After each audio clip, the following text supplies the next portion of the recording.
فلا مضل له ومن يضلل فلا هادي له وأشهد أن لا إله إلا الله وحده لا شريك له وأشهد أن محمدا عبده ورسوله.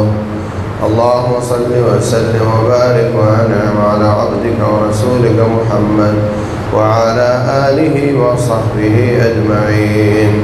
أعوذ بالله من الشيطان الرجيم. يا أيها الذين آمنوا اتقوا الله حق تقاته ولا تموتن إلا وأنتم مسلمون. يا أيها الناس اتقوا ربكم الذي خلقكم من نفس واحدة وخلق منها زوجها وبث منهما رجالا كثيرا ونساء واتقوا الله الذي تساءلون به والأرحام إن الله كان عليكم رقيبا. يا أيها الذين آمنوا اتقوا الله وقولوا قولا سديدا يصلح لكم أعمالكم ويغفر لكم ذنوبكم ومن يطع الله ورسوله فقد فاز فوزا عظيما.